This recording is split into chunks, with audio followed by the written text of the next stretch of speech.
Okay. All right. Half virtual, half in person. Thanks for coming, everybody. We have 2 guests today. How many minutes do you need? As many as you all want and Okay. need. I can talk about the project in 5 minutes or so. I don't have to. Yeah, and you keep sent people. Do you material. have to scoot or? No. Okay. Yeah. It might be interesting to hear from Rachel Lynn Okay. or you, but if you had to scoot out early, I'm fine with For health reasons, I bet Rachel Lynn's looking at a pillow over there Yeah, fondly. I can go second if that's what you're trying to. Okay. Yeah. Thanks. All right. So Rachel Lynn is here. She's, did you all, Robin, were you? Okay. Do you want to update us on what stage the project is in and kind of what you've been up to? I very much do. I have one small request before I start talking at you. Sure. Could you do a roll call so I can just have like the Oh, face yes. with names even though it's virtual? Yes. So, Thanks. I'm Sam. Thanks, Sam. Thanks for joining us despite not feeling 100%. We have Juliet, sorry to skip ahead, but Juliet's the other one virtually, one of our members. Julia, nice to meet you. And Roberta Hi. Brzezinski, hi. Jess Costa. Robin Snyder. Adam Pereira from Royal River Conservation Trust. Hi, Adam. Nice to meet you. And who went before Adam?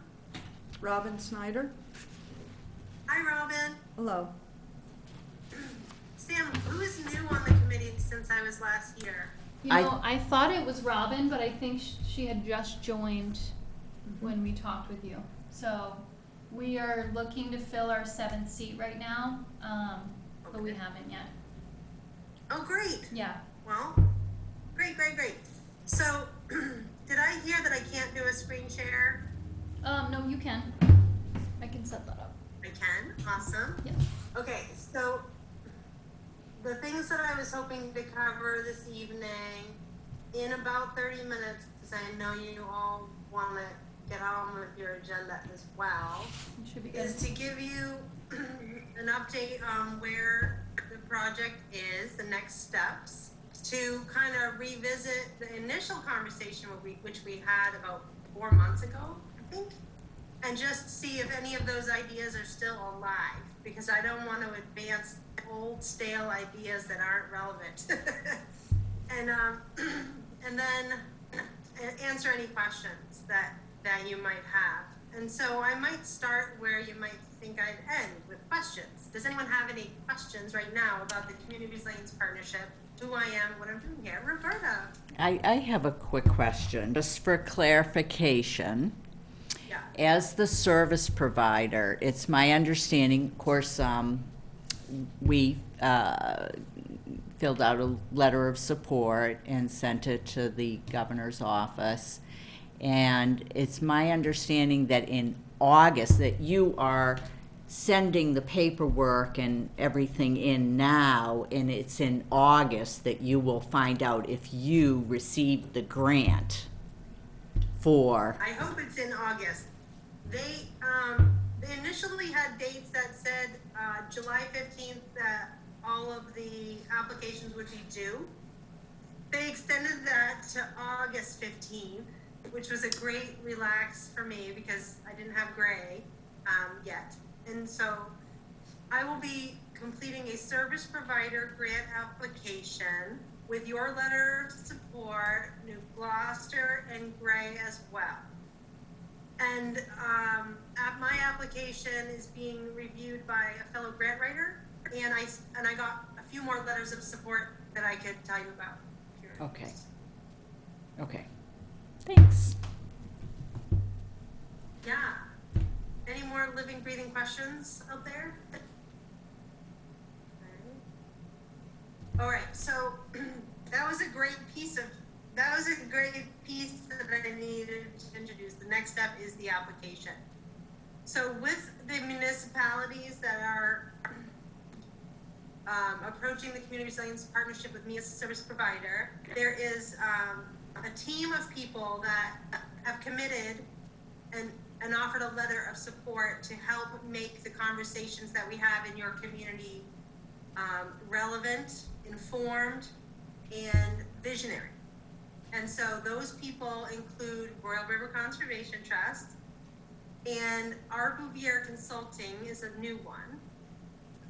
I actually work part-time for our Bouvier. They're economists, environmental economists, and they help quantify things like the climate impact on this housing crisis we just had. So climate migration to Maine is real, and it's causing a huge pressure on our housing supply. And the population in Maine is growing. The people that are moving to Maine now have considerably more money than the people who live in Maine now before migration. So there's a displacement occurring, and everybody can feel it, but not everybody knows that that has some climate change aspects to it. So a partner like our Bouvier is really great at illustrating that, as well as being able to provide real-time social vulnerability assessment analysis, which isn't one of the fundable things with my grant, because the communities in my cluster are not in a designated by another economist as a high social vulnerability community. There's not extra funding for that. But that doesn't mean we can't put our eyes on social vulnerability as a real thing, especially when housing displacement has been named in this room prior to this conversation as a big issue. We don't have a coastline that is getting chewed up by sea level rise, and so the matters of urgency in Durham might be very different from what they are in Freeport or Yarmouth or any of the coastal communities, mid-coast, up and down. And those communities are going after the same pool of money. So I'm really glad that we're able to get in and try and get a little bit of support to talk about what community resilience really does mean for you in Durham. Let's see. So my application I told you about our Bouvier, I told you about Royal River. North Star Planning, a New Gloucester-based comprehensive planning support consultancy, is also on board. They're going to provide wonderful amount of facilitation capacity for large gatherings, should we have them. And they're also experts at finding those things in the comprehensive plans that we need to bring forward and make sure that we're really grounding what we are doing in those plans, because those are legally binding for the municipality. And so where we find things that are relevant to community members at large, relevant to your committee, and relevant to the comp plan is a really strong priority. So we can look at that with the help of that partner. And the other partner that's joined is Cumberland County Soil and Water District. They do a tremendous amount of work annually hosting a stormwater conference. They know the impacts of our 100-year floods happening like every couple of years.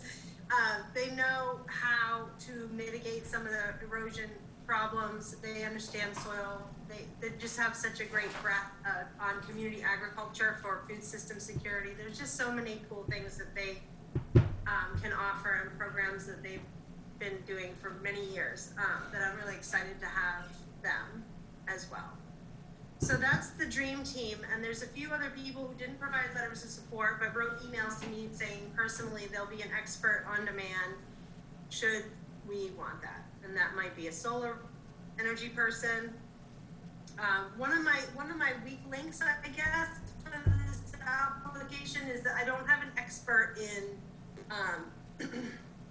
biofuels or any of the alternative energy stuff, where the state of Maine has stated in this program specifically that they want to have emissions reductions and a clean energy advancement.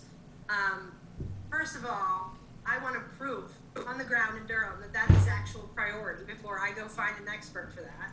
But second, if that really is an expertise, if that really is something that is lighting people up in Durham, then Durham can be a leader in that in its own right. Maybe becoming a fuel producer. You know, there really is, sky's the limit when we really engage people about the realities of how we're going to evolve as a future, in the future together. So, the deadline is the 15th. I plan to have it in a little bit early. My request to you about my application is if I can ask it to be read for feedback from someone on your committee or everyone. It's up to you. That I just need one person, but I'm happy to have all eyes on it, and funneling that information back to me. It will be a great opportunity to understand more of what I am planning to do in the next year with you. Unfortunately, because I did get sick, I did not prepare to share that today as much as I wanted to. But I do have a visual for you. I wanted to share. Let's see. I'm gonna find the screen that I want. There it is. Can I screen share? I can. All right. Here. Is this sharing? Nope. Not yet. No, that's just my toggle screen. Okay, sorry. Sharing this one.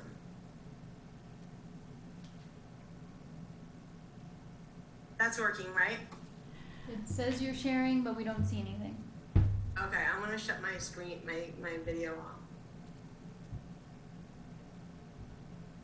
Come on now. Am I frozen? Mm-hmm.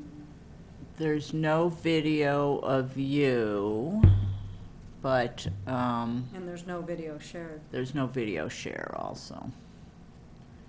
I'm frozen on my end.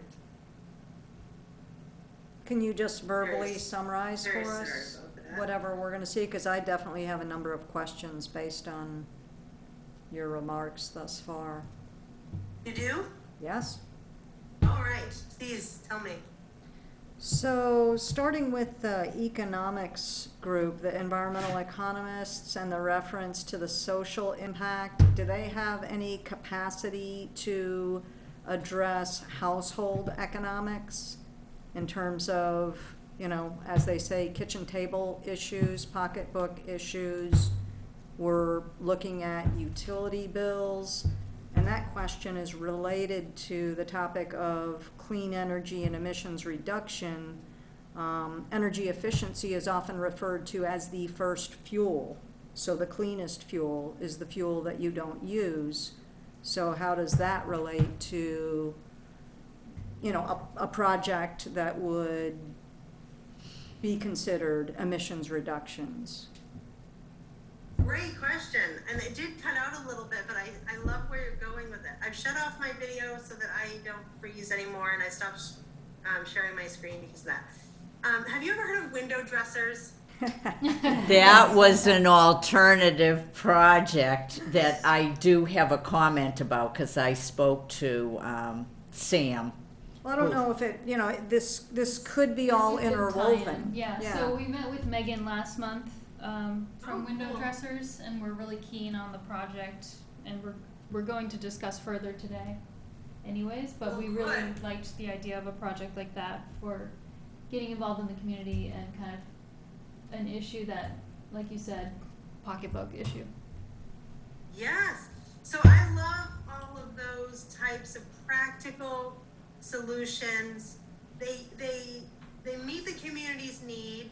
They frame things in a way that bridges social and climate divides, political divides, and they really get to the perks.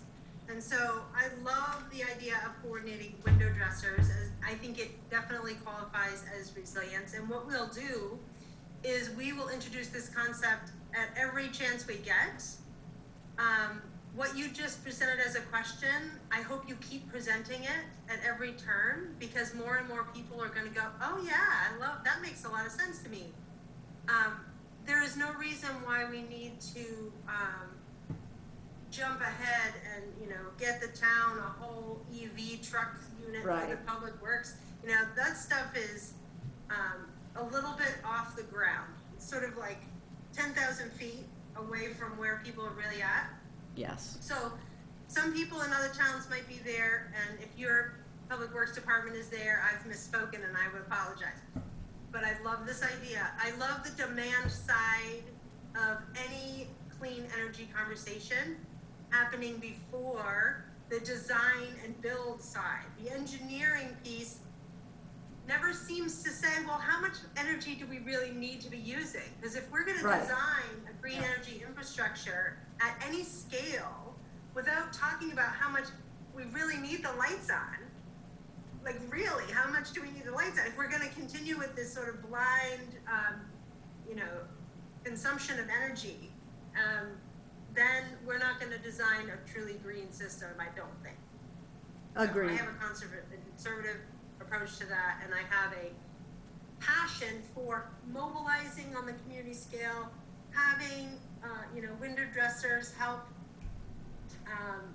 build these inserts for windows can have such an incredible positive impact. And then we can do more. We can go insulating water heaters. Mm-hmm, mm-hmm. You know, we can take an inventory door by door of who has a need, who has an insufficient windows. Here's another, oh yeah, I'll list that. One more really exciting practical thing in permaculture with regard to clean energy is on the demand side is, does the home have a windbreak? Or is it Oh, right. exposed to that blasting winter wind Right, 24/7? right. That can save a household $5,000 to have a tree line protecting it from the wind. Yeah. So things like that make a lot of sense to me. Juliet? I think you're muted, Juliet. She's still talking. Yeah. Sorry, it took me forever to find the mute button. No, I was just raising my hand. You asked, you know, who needs window dressers or dressers? I do. Juliet I have does? universal windows. So sorry, I don't have. No, that's wonderful. I have a question. Project. Oh, go Yeah. ahead, Juliet. Did you have more? No, that was it. I was support for the window dressing. Great. My question was, and I don't know whether we have to really get into it now, but just how window dressers could tie in, because I think the normal model is the homeowner would pay for the inserts, but then there's always the homeowners that can't afford it, and that I can see, you know, grant monies going towards the people that can't afford the inserts. Do you think that would be the tie-in? I mean, yeah, I guess I'm just trying to, Well, their might be too program, nitty-gritty. Remember, 30% of the project Yeah. needs to be for low income, and they provide the support for that. They provide the materials. We have to Give that assemble the others. volunteers. Yeah, we've Right. got to find the location. We've got to, you Right. know, do the work of it, but they would provide the materials for that 30% that were low income. They have window dressers without a charge. Okay, so then I'm just thinking like, you know, grant money, where's the money? But, Yeah. okay. And But after- if we had more grant money, could that be applied to something like this and we could cover 100% of the cost? Yeah, energy audits. We will scour that list of fundable projects without a Yeah. match and see if we can. Yep, But we will also find, I can tell you that Window Dressers is funded by at least the New England Grassroots Environment Fund. And they offer all kinds of little grants.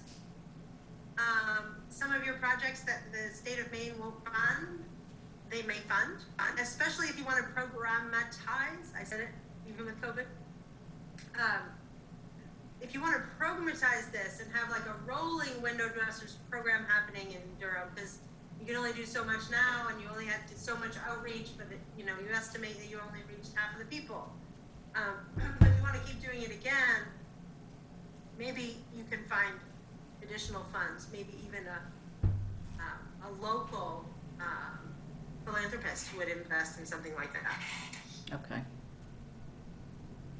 And I also had another question about the soil conservation group. You emphasized stormwater as an angle that they have a lot of expertise in, but I'm assuming also drought and, you know, excessive heat. I mean, I'm thinking about our agricultural sector and the fact that the world is changing and they're really struggling, you know, when you go to the Oh, yes. farmers markets and things like that. So it's happening pretty fast, as we've all been experiencing.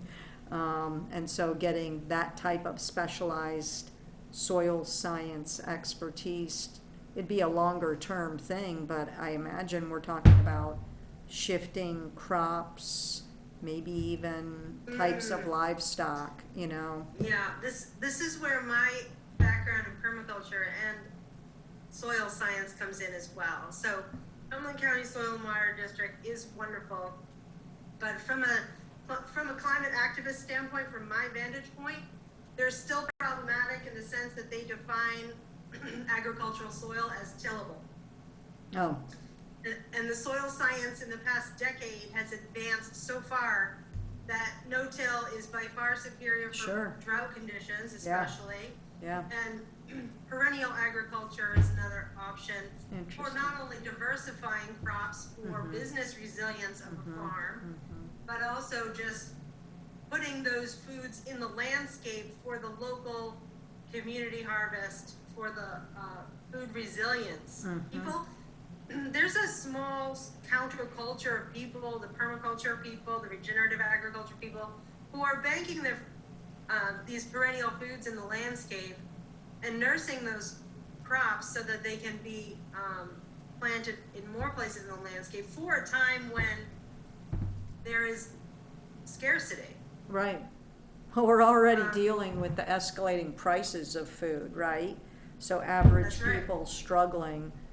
I mean, we're just getting hit on so many fronts. I'm just thinking about the excessive heat and people that don't have air conditioning. So, Yeah. yeah.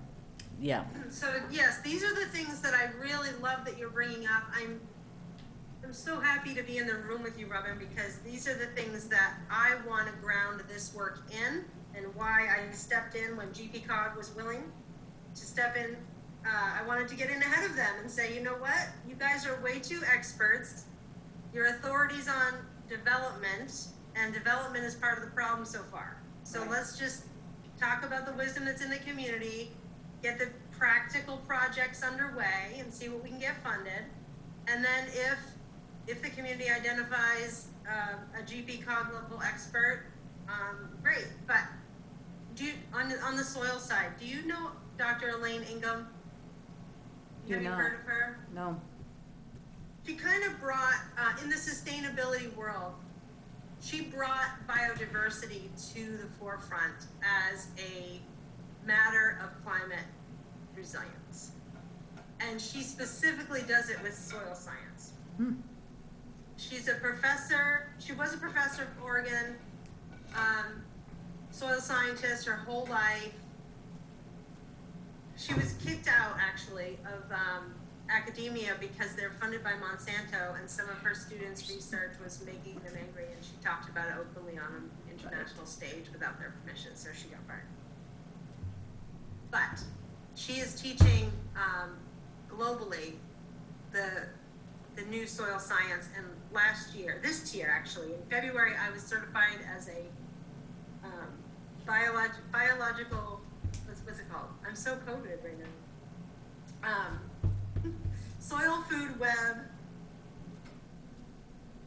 web lab technician. So I can test soil to see if the microbiome of that soil is in a good place for its resilience, for crop nutrient uptake and yield and things like that.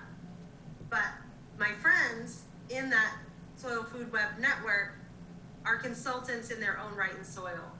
And they haven't had the time to give a letter of support, but I guarantee that they're in support. In fact, I included them on a project I did in Gray to restore basically a brownfield into a food forest down by Aroma Joe's in Gray. That's wonderful. And we got it funded that they would, we got a community and economic development grant, block grant. And we hired the soil consultant to come in and reset the microbiome of the soil. And in 2 years, all of the vegetation is thriving. If we hadn't done that, it wouldn't happen. It would look like every other health strip tree planting where half the trees die in 2 years because there's no biology to support them. But, so I'm excited that that model is proximal, you know, it's in a neighboring town from you. Yeah. But literally every erosion problem can be solved with soil management. Every erosion problem is a pattern for noting how we can increase fertility in the landscape. I can go on and geek out about soil all day. At the end of this whole cycle though, I will refrain from being a soil geek for the project and let the experts do it and listen.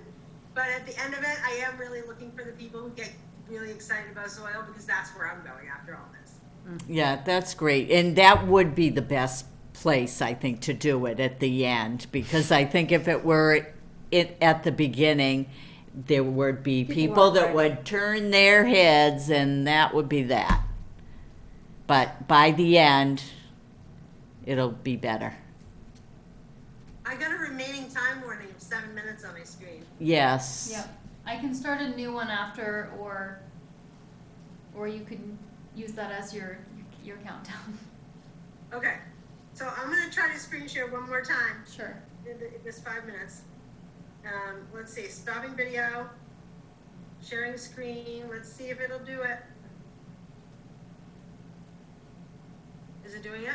Mm-hmm. Yes. Oh, sweet. I wouldn't say it's Yeah. super. Yeah, it's legible, small. But It's not legible?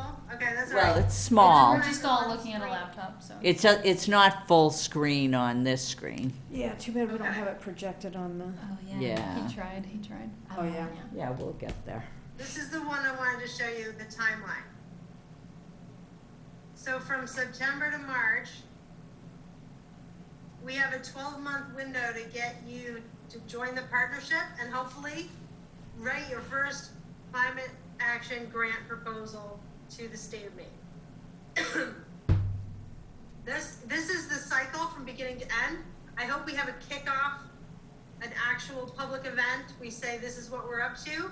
We invite people to think about it. I have an event description I can give you in a moment about the kickoff. But we'll give this macro agenda or the big picture view of what we're up to in the first month after the service provider grant has been awarded. The second through fourth months, I really want to connect around the intention, using the state of Maine's self-assessment, and then I'm going to add an addendum to the self-assessment that has more on the soil, that has more on the food system and sort of a localist point of view, a permaculture point of view, if you will, just to see what people might select for interest. Then I want to go into a stage of network engagement. So workshops, interviews, and research. Now the roles of people doing different things at that time is pretty diverse. That's sort of the bow tie of the whole project and the most intense. So the workshops will be hopefully yourselves and the public at large, and hopefully some select board members might be interested. The subject matter experts will be there as they are needed. The interviews will be something that I may be doing, you may be doing, we might not do it all. It depends on a few of the initial conversations that we have. The research piece, some of that will be a subject matter expert. Some of that will be, poking around to see what's out there, what's available. We're starting to get some hunches and we want to get some more data. And we want to share that data with other people. So that's what the research bit is about. And hopefully all of that funnels towards prioritization. and really knowing what the motivation here is in the community. Because we all will have some motivation in our own hearts, in our own backyards, and then we'll start connecting what other people in our constellation are interested in the same things. And respecting differences will actually lead to a greater impact for all of us, because everybody can pursue their interest. Instead of everybody doing everything, we can kind of diversify. At this point, it's time to bring a resolution forward. One of the qualifications of joining the Community Resilience Partnership is to bring an ordinance forward at the council level, at the board level. And so we have a draft of that ordinance provided by this program. We want to make that our own. We want that language to speak the people's voices in Durham. We don't want it to be coming top down from the state of Maine. I just have a lot of concern for generating these things from the grassroots and not imposing them from the top down. So that will happen, hopefully in the 7 to 9 month time frame, and then from month 10 to 12, we will be honing in on what funding we're going for, what projects we're going to be doing, and then it'll be another implementation round to follow, hopefully. So it's a 1 month program, but my idea as a action researcher, as a permaculture designer, is that the process is the resilience work. We're not going to petition to the state of Maine, can you please bestow resilience upon our community? We are a resilient community. We're gonna embody that and express that to the state, and hopefully they'll fund some of our work. But we will also be open to other funding sources. I'm happy to bring those forward as I recognize them. Okay, I'm not going to explain this screen because this screen is a busy screen, but it's basically my process, and it's on my website, 207permaculture.com. All right, I've been using up a lot of time. How are you all feeling? Do you have any more questions? I think the only thing I had, and we might get cut off during, right in the middle of it, was whether it was worthwhile reaching out to some people beforehand at all and just mentioning that we're going to be having a project. Like I reached out to the principal of the kindergarten through 8 school a little bit, just to see what kind of teams they might have or something at the school. They do have a green team. He gave me a couple of names. But with the fire chief, like get an idea of like who holds what kind of lists about people that might be socially vulnerable, people living in trailers near flood zones, food insecure, living alone, self-employed, their livelihood, low income, elderly. So These are great questions for that research phase. that's what I was Stop me thinking. from doing it before Yeah. I get awarded to help you. This Yeah. is great stuff. Yeah. That's what I was thinking. Okay. I feel really strongly about working with the youth, and I'm happy to try and accommodate that more workshops than is required for this grant in order to get the kids in leadership roles, because they are going to inherit these communities. So Yep. we want to make sure we're listening. Yep. I have a quick question. Well, I might get cut off, but what timeline are we in right now? When do we? Yep. There we go. All right, I'm sending the new one out.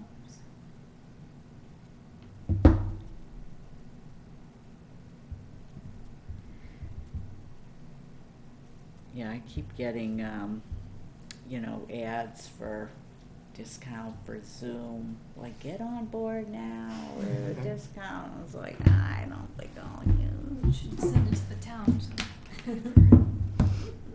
Yeah. They have They do. We had all our meetings on Right. for a year and a half. And,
that was last. All good, audio, video? Yeah, I did see it. Yeah, it's Yeah. still up. Okay, yeah, that was. Juliet wasn't quite done with her questions.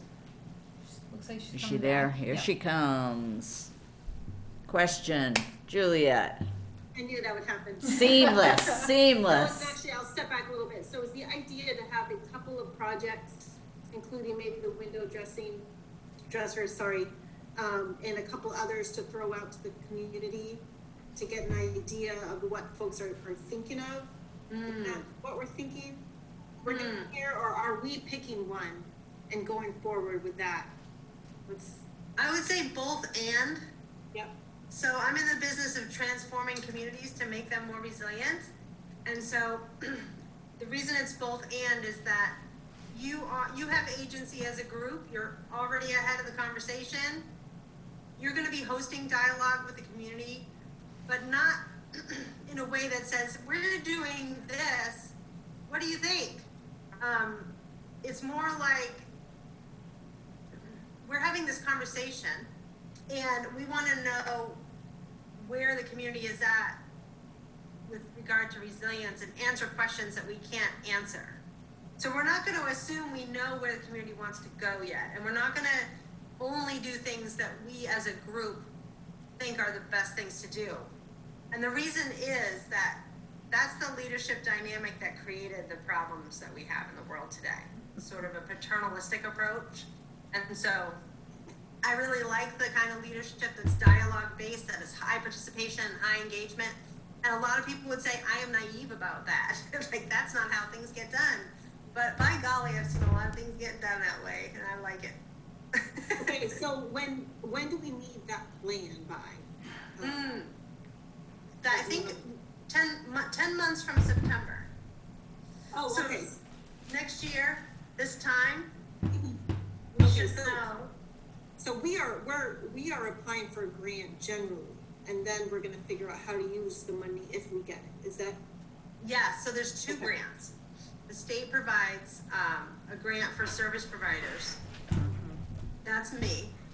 Service providers are serving communities to help them get on board so that they can apply for their own funding for their projects. But there's a priming of the community in the process where you get to prioritize, you get to analyze and assess your community and see where it's at. I think it's iterative. So, for instance, as soon as we're out of the gates with funding, and I don't think you could do this now, you don't need to wait for me. But looking at that self-assessment document as a community and finding out what you don't know and what you do know as a group, and that will get to where Roberta was saying, should I go talk to public safety director? Should I talk to the fire chief about this and that? And that will help to shape out some of those questions that we need answers to. And by the time we have a kickoff and we're inviting the community to look at that self-assessment document and to have a bit of a design conversation, a bit of a charrette, if you will, about what resilience looks like in the now and in the future, then they have the benefit of our foretelling our iteration as a smaller group. We talked about this. This is what questions we'd like to answer. And then people will start joining you. They'll start getting on board. Yeah, I want to know the answer to that question. Keep me informed. And that's hopefully how it will work. The research piece is sort of important for digging deeper. When I look at that self-assessment in the community that I know best, which is Gray, I answered no to every single question on that resilience survey, the self-assessment survey. But that wasn't the most exciting thing about it. The exciting thing about it was that I really didn't know what some of the drill down questions would be to answer those things. And that's where it gets good, is when you start connecting people in the community who do know how to answer those questions. And then we find experts who can get even more specific about Durham on those questions. I hope that answers it. Yes, yes. So for a while, we've got a while to be able to plan this thing. You know, we don't need a plan by September of this year. We don't That's need to right. have that, so that's good. You could even get to the end of this time with me and decide that what you really, really need is a resiliency plan. And then you could get a grant that would fund you to get one done. And that might be a GP cog because they have a cookie cutter way to do it. And then But if you don't- another question really quick. When do the funds start? When can we start applying for the funds? As early as? It's always a month after service providers. So if you were eligible right now, you could apply for funds in September. Okay, It's September and March, I believe. Those are the two. okay. And are they gonna run out? Do they run out? It's a great question. The gubernatorial race will probably jeopardize this fund. It depends. It depends if climate denial is a voter issue.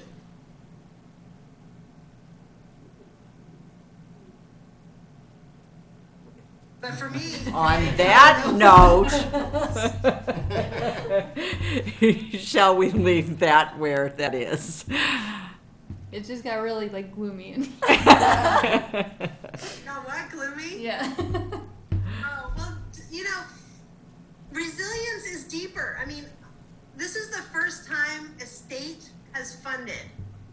This is the first time in my 20 years working in community resilience and permaculture that a state has provided funding. This is the first time the federal government has provided funding. And sorry to say, the Biden administration, they weren't at the forefront of climate action. So, this money is not the point. And I would hate to have all the nonprofit and policy wonks,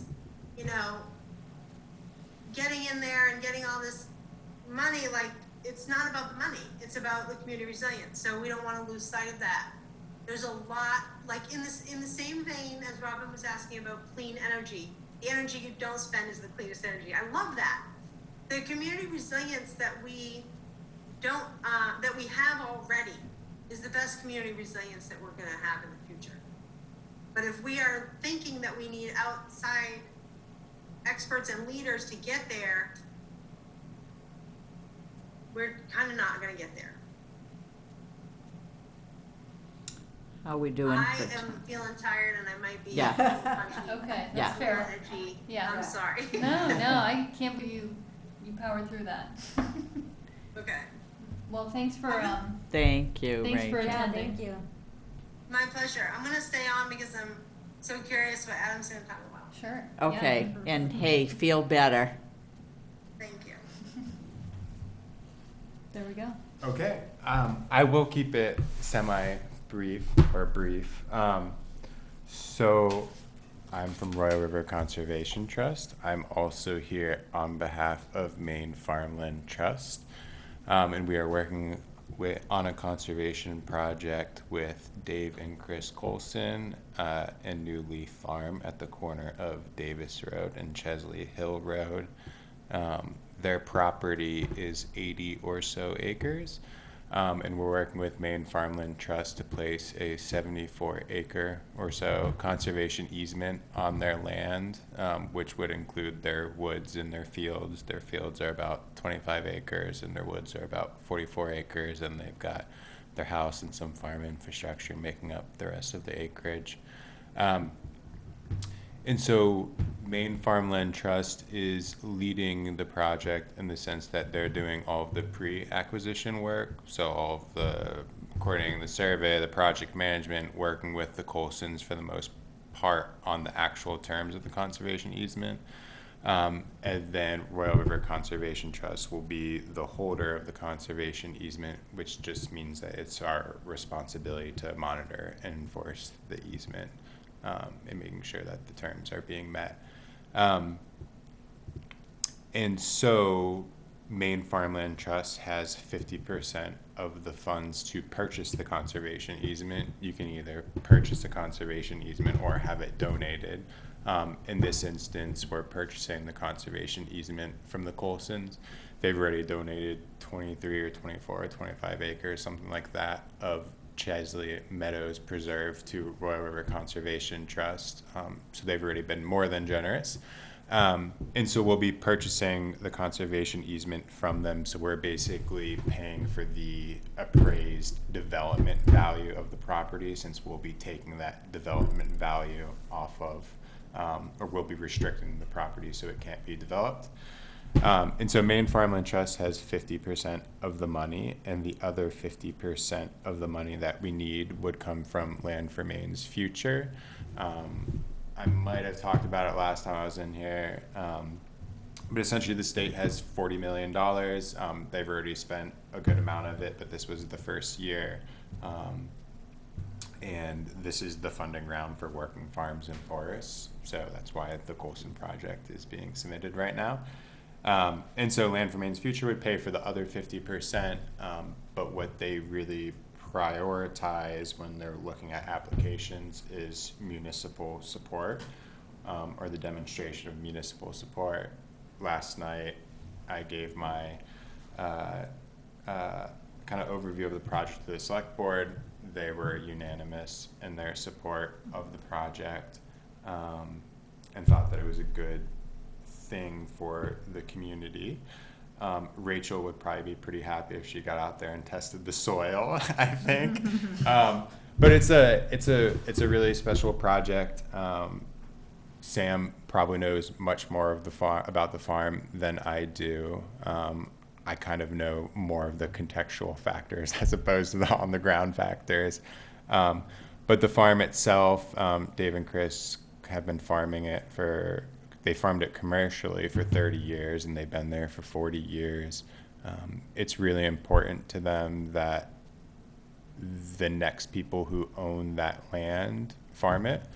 And so in their future plans, in the near future, call it 5 to 10 years, they'll be looking for the next farmers to take over that land, and it's set up very well for success. I think for the next farmers who take it over, and Sam, correct me if I'm wrong, but they really want the farm to be farmed commercially, and provide local food to the communities. That's what they did for 30 years, and it's been, from what I have heard and can tell, really positive impact to the community. And so the Colsons want to continue to see that happen on the land. And so along with the conservation easement, sometimes, just from an educational standpoint, so sometimes we'll place a conservation easement on land, and it could be farmed, but someone will purchase it and then not farm it, and just kind of have their estate, so to speak, in their private space. So part of this transaction would include an option to purchase at agricultural value. So if Maine Farmland Trust can sort of evaluate who would be the next purchaser and to make sure that they would be then farming the land and bringing food to the community instead of just having a little privacy buffer in a field, which of course has its own intrinsic benefits as well. But so that's the idea. It's next to the Colson's project. It's next to 340 acres of conserved land around Runaround Pond. So we're continuing to build out a large intact block of conserved land. We have another project that will complete in the next 0 to 3 years on Runaround Pond, where we'll protect another 3/4 of a mile of stream frontage and 70 or so acres.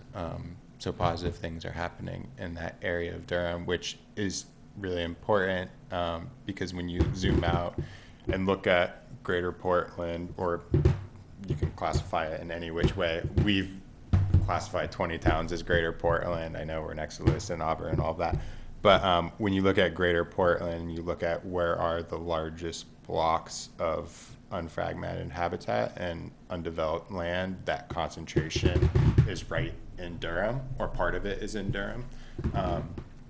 And so the Colson's project is adding to what's conserving land within that block of really valuable land for climate resilience as species migrate and as we need to put food on the table locally and not ship tomatoes from California. And I think, I mean, I could keep talking about this project for a while, but I'm happy to answer any questions. And in the packet I sent out, I have just a draft motion. You can edit it in any way you see fit, or you can choose not to vote on it or vote on it. But I know LMF would appreciate seeing both the Select Board and the Conservation Commission supporting the project, because I can't speak for them, but I feel like they remember when they see municipalities and conservation commissions within towns supporting conservation projects, and it can maybe help feed further conservation projects. So in town. that resolution would be signed by the select board and it'd be just the one resolution. So Those two the way entities together? Yeah, good Like, question. should we work with them for the language or something? Good question. The way I did it yesterday, it's the exact same resolution except I changed the names on it. So it would be Yeah. two resolutions. It would come from you Okay. separately than the select board. Okay, Yeah. all right, so we don't have to like negotiate you don't have to wordage negotiate and stuff, yeah, signatures. yeah. Yeah, I know I read it, I can't remember the details, but I mean, I didn't see any problems with it. Did everybody read it? I didn't get to read the full thing, but I will. Do you have a timeline? Just get that to you ASAP. As soon as possible is always good. Also, you all are busy. I know that the Land for Maine's Future board presentation, I think, is on September 27th.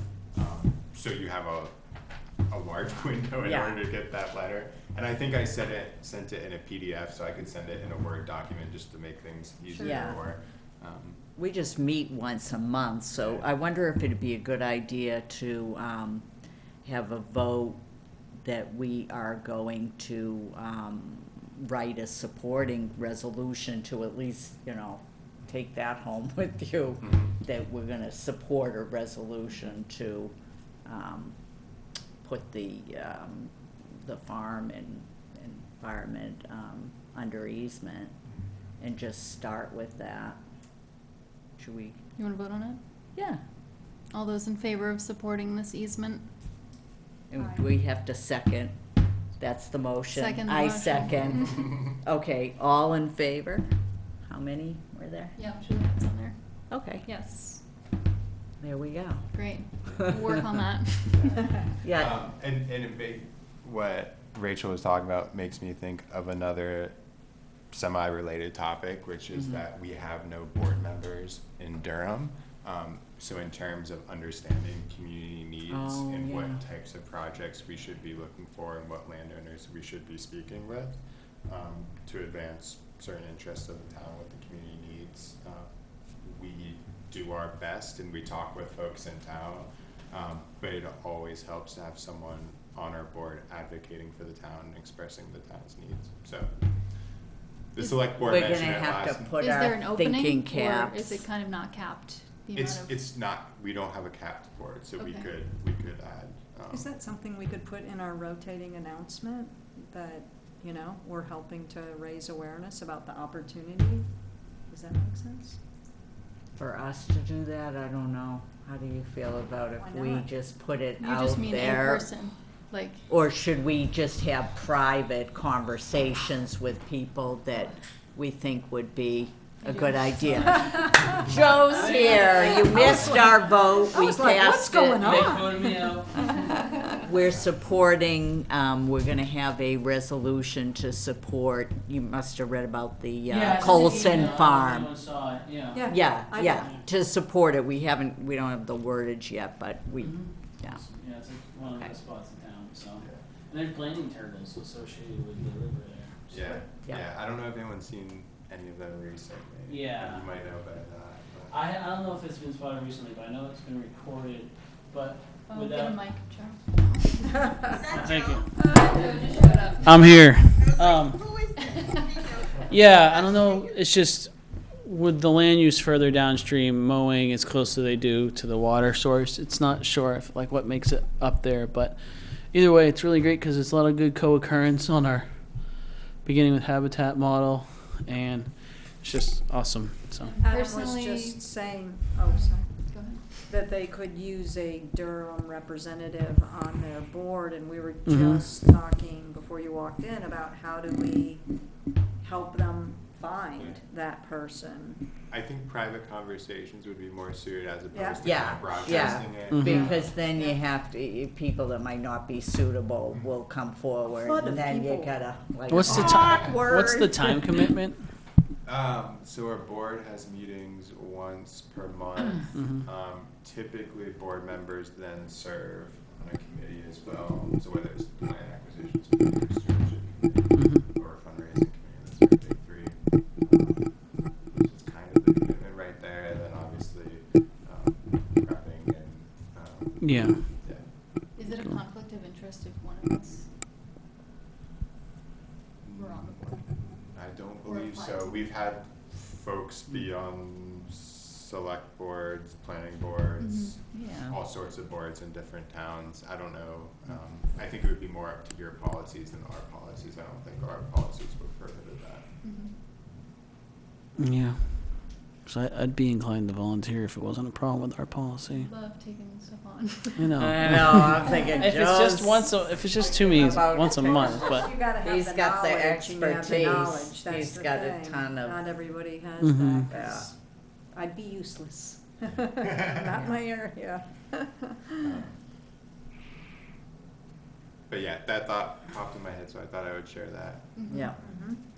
And we're excited to continue doing more work in Durham. I mean, we've done some work around Runaround.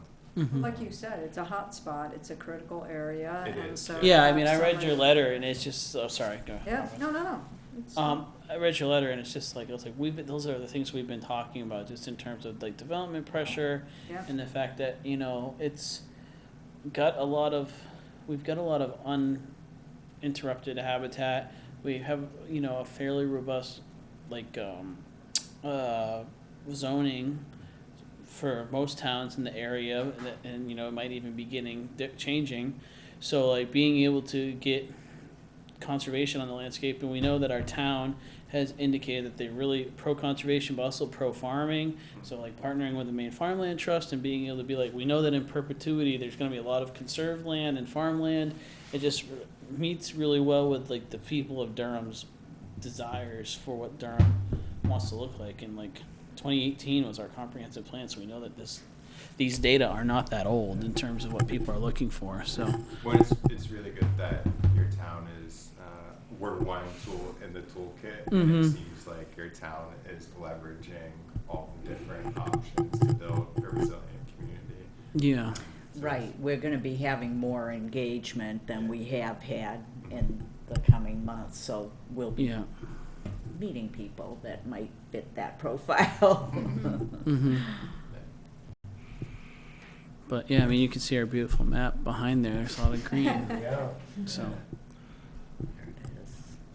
Yeah, the Colsons should be able to find, they had interns for, I think they were one of the first farms to really use interns for an organic farm.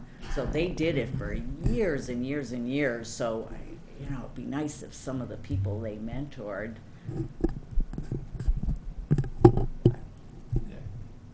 I mean, there's a lot of people out there that, yeah, especially I find that with a lot of like farmers, especially because they definitely see the decreasing in farmland and the decreasing in people staying in farmland, and then in terms of like the price of land, it's like, you're trying to Right. change that farm from one generation to the next, Right, but you've got someone saying, exactly. "How's $600,000 sound?" It's really Right. enticing. So being able to say like, "Hey, let's get a forever." Like a farm sort of designation on here. I think that a lot of farmers are like, good, it keeps the farming tradition. Because everyone forgets about farms until they want food. And then it's like, oh, well, what happened to all the farms around here? We used to have a great farmer's market. It's like, yeah. and then the same with just like, I also think of it as like great for like resiliency for climate change initiatives, 100%. It's like, especially not just in like the physical like floodplain type area, but as the changing climate is putting pressure on at-risk wildlife species, being able to help highlight areas for conservation. So Yeah, and if their fields can be preserved, I'm always worried about our grassland birds. yeah, the person down the road from me, they mowed on July 14th, and I saw nesting bobolinks there, but it rained, so they had to stop mowing, so they delayed another week and they had mowed the exterior, so they left this like donut hole in the middle, and I was like, I'm almost certain there's a bobolink's nest in there. And then they didn't mow for the week after, so actually at week 2 and 3 of July they might be able to fledge. So I was like, Yeah. we might have had bobolinks crop this year in Durham. Yeah, So by mid-July, they should be okay. yeah, but But that's another thing when we're talking about changing, agricultural landscapes. Like the hay fields are definitely starting to, like the timing of when the hay is good is changing. And it's earlier in some years, so the birds don't really have a great chance to Or- fledge. Or delayed because of lack of rain. yeah, or the fact that we have some landowners who would be interested in delay mowing, but when you have droughts like we've had the last 2 summers, and then it comes down to like, do I cull my dairy cattle or do I get rid of the bobolinks habitat? For a lot of farmers, that's a pretty easy decision to make, and it's like you can't really like ask them like, no, please kill your livelihood for that, so it's tough. But either way, I'm sure you all have talked about most of the stuff. I don't need to carry the conversation along. Well, thank you, Adam, for coming to Durham 2 Thank nights you. in a row. Thank you. I had a quick other question. I thought I saw a large chunk of land that was for sale off of Runaround Pond Road that was like a lot of acreage. So is it the sign Yeah, where I saw that. it's not 50 acres, it's 5.05, No, I that threw believe. me off because I was like, Is that, yeah. I was I like, saw that that's too, what? I went on. Yeah. Okay. Yeah, I think I'm fairly certain it's only 5 acres. Okay. Yeah. Phew. Mhm.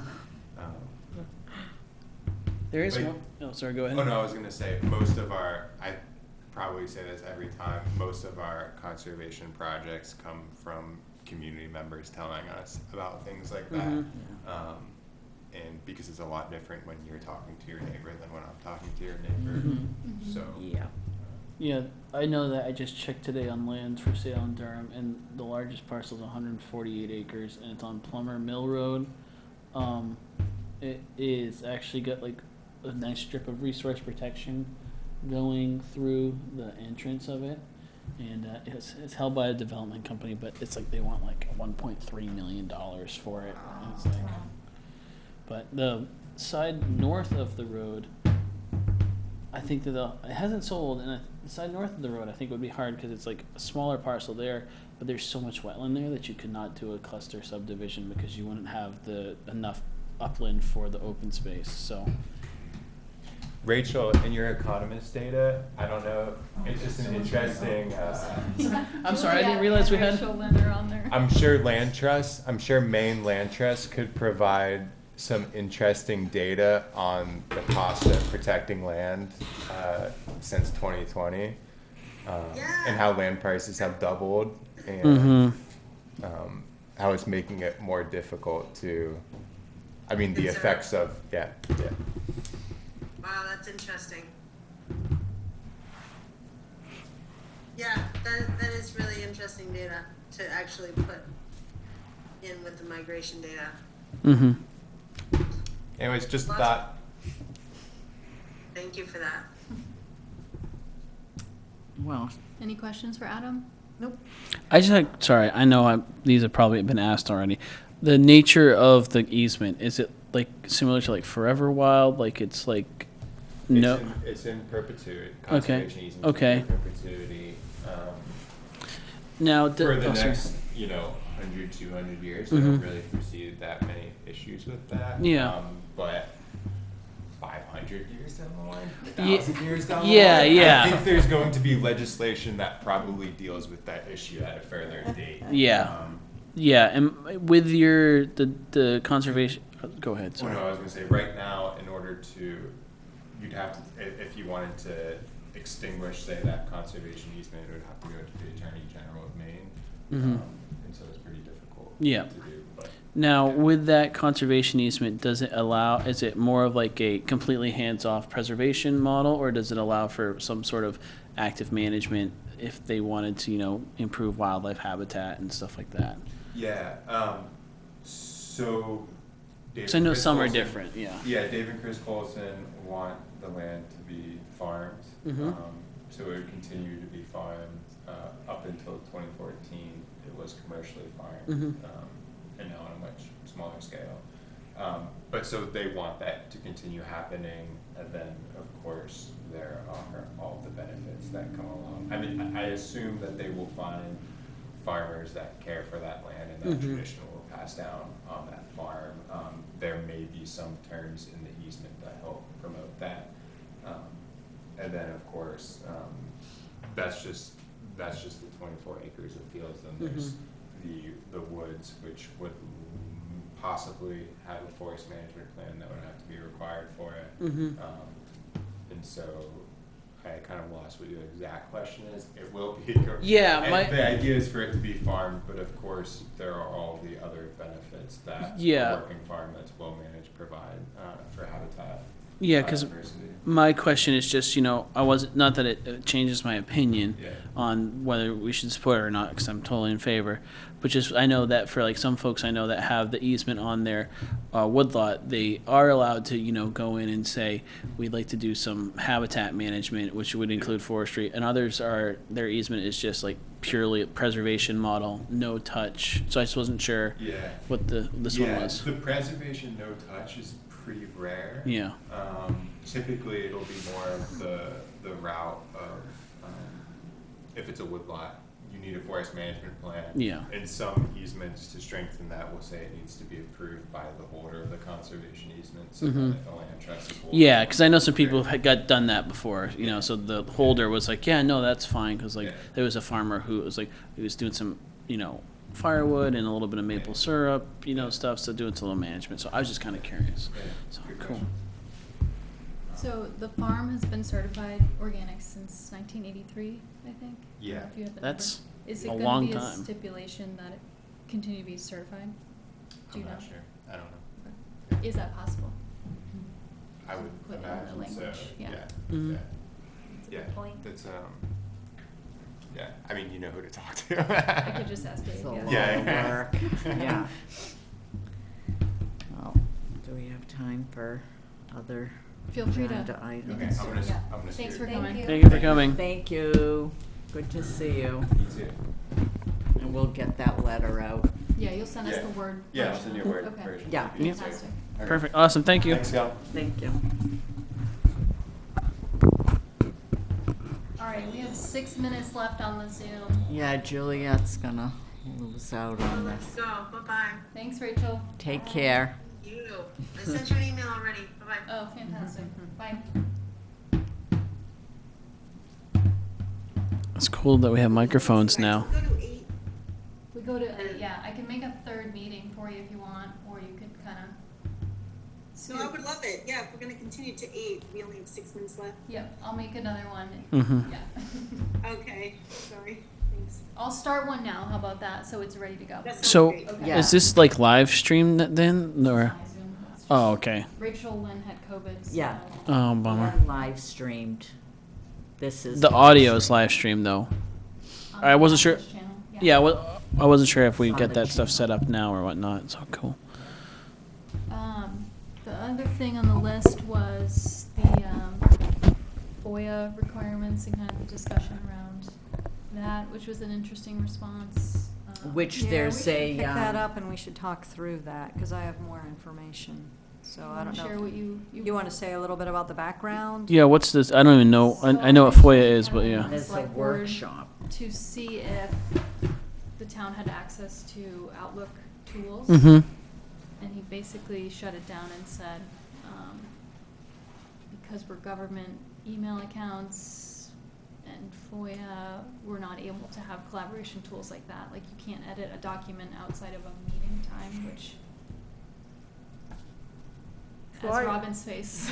Yeah, Yeah. I was very disturbed because, you know, we're talking about some complex work here. Mhm. Whether it's the resiliency stuff, the window dressers, there's volunteers, there's tasks, there's donations of lunch, there's space reservations, and, Mhm. you know, in my job, a lot of complex project management, and we use all the Google tools, and I work for Yeah. the federal government, and we have FACA and FOIA requirements. Yeah, I was gonna say I work for state government. I So, have those tools. I was just like, I don't really understand, so I contacted and had a dialogue back and forth, several iterations with the ombudsperson for the state of Maine, asking her about this, and The I what couldn't. person? Ombudsperson Oh, nice. for the FOAA, Oh, yeah, Freedom of yeah. Access. Yep.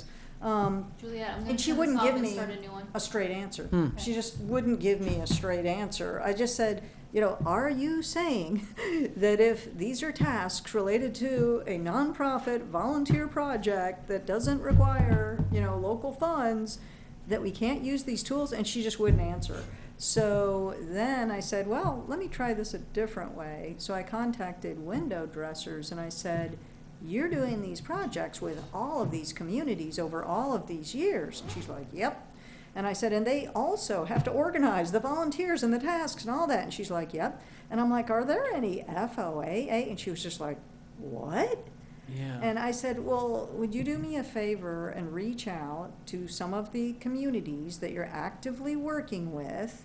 And I said, just the question I want to ask them is, how are they managing the tasks and the volunteers and the assignments and tracking progress? How are they doing that? And the answer came back, oh, they're using Outlook tools, they're using Google tools, they're using this software. I Yeah. was just like, okay, just checking. Robin, Um, did you see this? Because I sent that around the Maine Yeah, I Municipal I Association. read through all of the stuff Yeah, that they have okay. online, and I couldn't understand why we were being told that it wasn't appropriate. Yeah, I'm a little confused by Um, it because, like, I know, like, with the planning board, if they request that the applicant submits an amendment to their documentation, or they can like George can interact with them in between planning board meetings, because it'd be like, no, you know, you got to do this and that. So it's not. Yeah.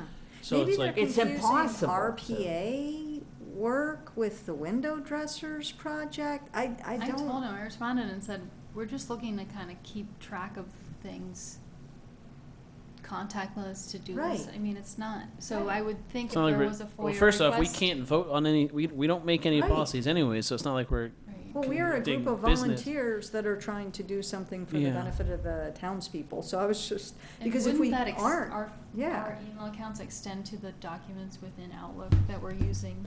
Yeah, we're using So like in Outlook. my experience, and Yeah. it's just as like what I have working Yeah. in government, it's just like people can FOIA our emails. So it's like Yeah. Right, it's like where you that's get into it, trouble. but It's like we have you can't delete Outlook. emails, and you have to remain things. So it's like if you're sharing information via email, that's publicly available. So like I mean, every one of us knows that our emails Do are you have some publicly insight available. into this? I might have.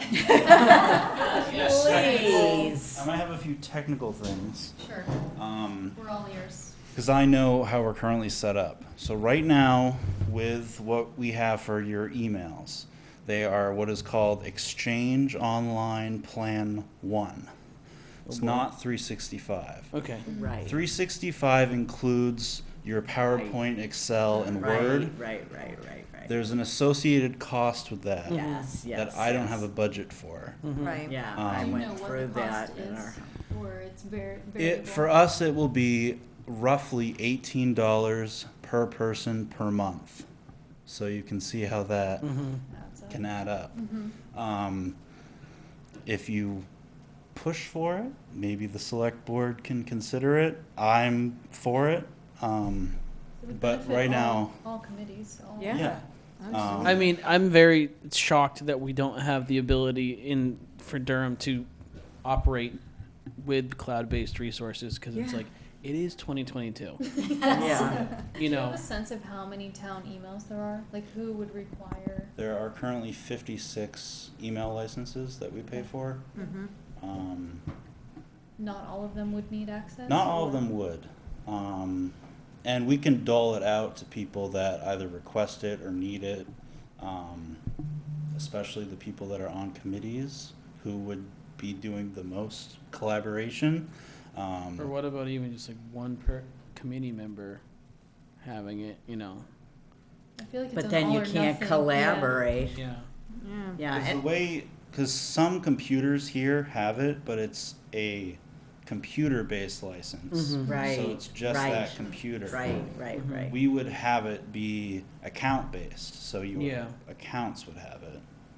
Yeah, So if- we should press the select board, or Yeah, I can bring it up with them next time. I just, I'll send another email. We'd be I with feel like I ya, bother them behind a ya. lot, so.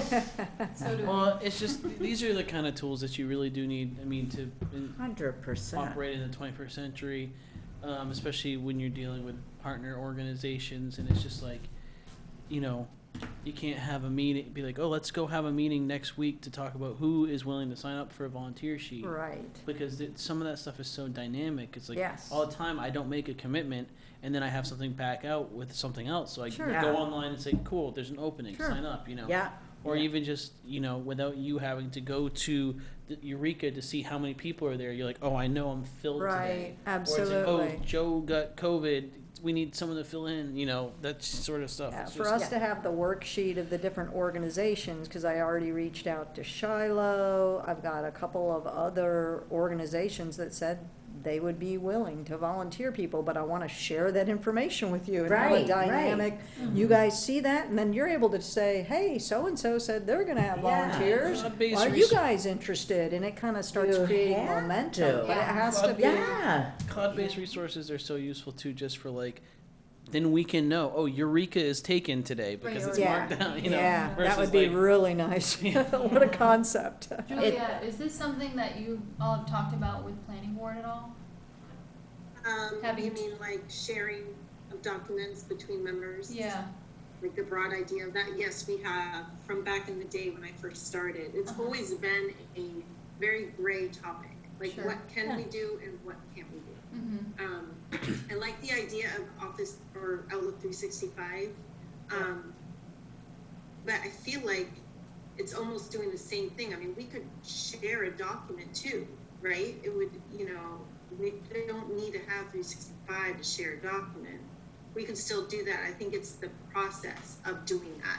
That's the question of sharing outside of an open meeting, which is what Kevin was saying in the Sure. email, Yeah. right? Yeah, So and- that idea is But, what is yeah. in my mind, this would be more It's accessible. transparent, because like right now it's like, if Robin has a sign up sheet, and so she's emailing It's you saved know, on the her sheet, computer. it's like and it's then- Right. going to somebody else and they can edit Right. it and change it, and it's going It's a somewhere else. different versus version of if what it's- somebody yeah, else it's like, gets, It's like yeah. if you're doing Right. like track edits or something on Word Right. or Right. whatever. Whereas now it's a living document, and it's like, would the FOA be okay if they were like, that everyone in the town of Durham can access this to check to see the crazy volunteer list Yeah, exactly. distributed? Yeah. You know what I No, mean? but like you said, I mean, we're on Outlook. It has those tools, and that should all be accessible under the A Freedom request, of should there be- Information. And I If mean- there was a request, there it is. I 100% understand like the whole concept of like, you know,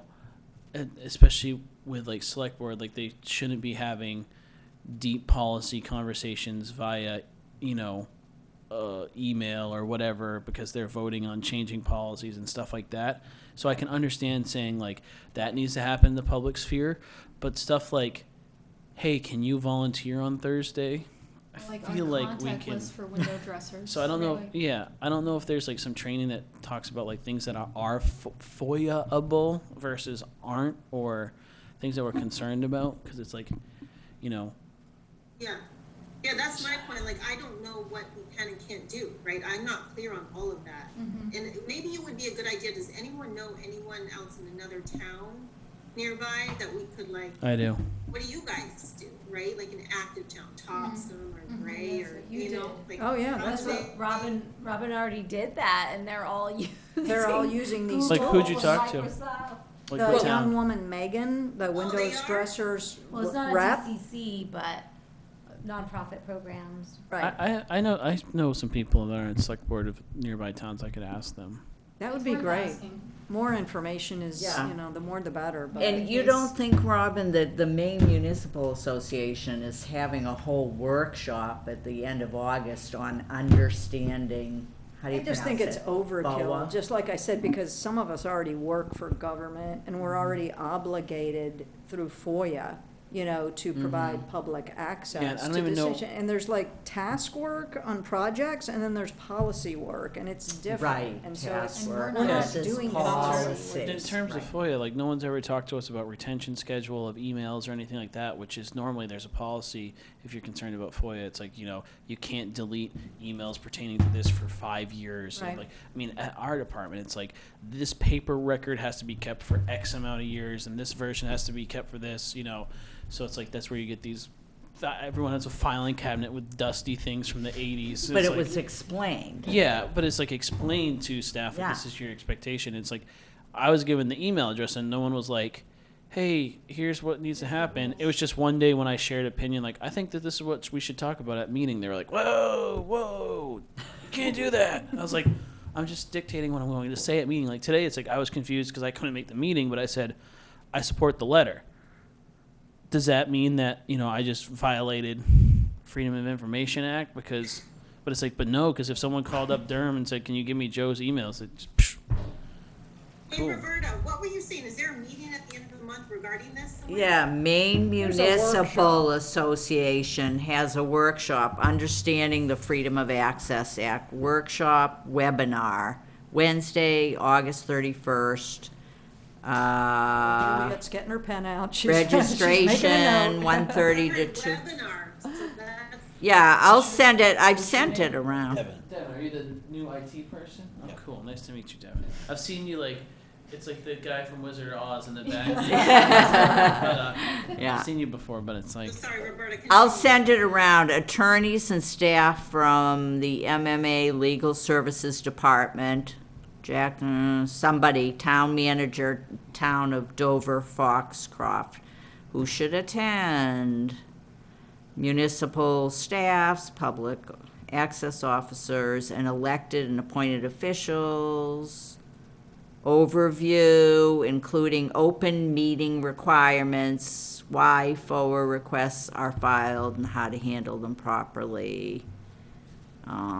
that does seem like Yeah, I mean, overkill at for least what just we a need to open know. I really Does think your so. I mean, I board feel like that meeting is like need to something be that the held select in board and the public? town manager attends. Policymakers, I mean, it's But elected we're not. officials. We have Yeah, zero it's power. Volunteers, organizing volunteers. We have zero power here in Durham I to know. make Get any that, change. Like even but the I stuff will. we're doing with the Yeah. Hey, this is something RP, we it's can like talk we're about. doing Yeah, on behalf of Yes. the. Yes, yes, Um, I will do that. That'll We're be doing my on action behalf item. of the planning board, and like my question is like, there might like because we have we started our subcommittee for the events that we need to do for RP. Does that mean like anytime Jess and I want to talk about adding a comma or removing a period on one of the questions, we have to go to Eureka and meet?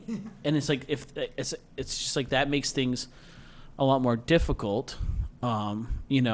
Well, I was just saying that it was impossible to try and organize these complex projects if we can't have collaborative tools. Because Right. it's a huge effort. It's like, So Roberta, if you wanna send that out, I will at least try to attend the beginning part of it, the open meeting. And Yeah. then I think a lot of this is education, right? Is educating. Yes, and it might be overkill for us, but I mean, you know, there might be chat, you might be able to ask questions. Yeah, but like my question is like, if George is pulling together the letter for the mailer for the resource protection adjustments, and we have told him like we want to work on a draft, does that mean that like if, you know, Roberta wants to work on a draft, she has to be typing it in front of us at this meeting, and we At have to be this like, Roberta meeting? has typed the That was following the statements. implication. Okay, I know, I I can't suggest we figure put out how in a that would comma work. here, and Yeah. it's like, cause it's just like, some of this stuff, it's like we could be done that letter if we were allowed to have a shared document, or even like, even if we were just doing track changes and saving it so it was always shared, it's like, Yeah. versus like sitting here and being like, okay, everyone bring their version of the letter next week, and we're gonna Yeah. hold them in front of the camera and then do it like, 100%. and I do 100% I know understand the that, transparency. When we were doing the comp plan, that is exactly what we did. When we all met, we did that drafting and the editing all in-house. Yeah, and I understand, Sense. Was Yeah, it but like- once a month, though? but the other thing, Or but more the- often? but I feel like It was the comp plan is a much different. That's a policy, that's a Yeah, huge the policy c- document. and yeah. where I understand that the difference I'm looking for is the comp plan is a much different document than who can work Thursday at. I community center. know. Doing Yeah, window yeah. inserts. Like so, like, and like so, I understand like some of this stuff needs to be talked about. It's like, but like when it's like George can send us the letter. And we can send back, here's what we think over email. We don't have to have George come here and then hand him a paper copy. And like, you know, when we had comments on the presentation and stuff, suggesting wording and stuff, we responded with like, I think we should use some more neutral terms here and things like that via email. Like, but again, like that's not changing the policy. That's talking about presenting something. The policy change is the public hearing where they announce the warrants and then the vote on it at the public meeting. So it's like, you know, whereas like I understand with like the select board where like they can spend money that is the town's money and they can hire or fire and that sort of stuff. So I understand that needing to be public. But like, is it okay for the select board to email each other and say, hey, can we move tomorrow's meeting to 6:30 because I have a car appointment? Like, is that something that's like, you're going to meet to talk about the meeting? You know, it's like, I don't Yeah. know. Who can we contact within the town who knows? I think that would be town manager normally who would know that. Which we You mean like regarding all of this open yeah, like I meetings could and- ask.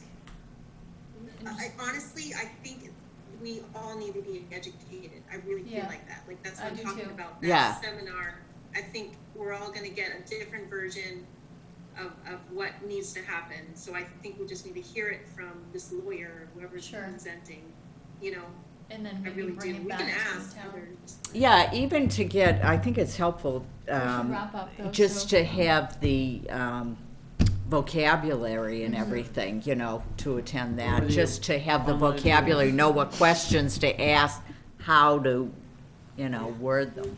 Because I got to skedaddle, I got house guests. Gotta Oh, go man. around again. I got to dive back into the 5-year-old. Oh boy, hands full. All right, Okay. meeting adjourned. I have not Meeting had dinner adjourned. either, and I'm so hungry. All right, then. All You right. have I have not, not eaten yet.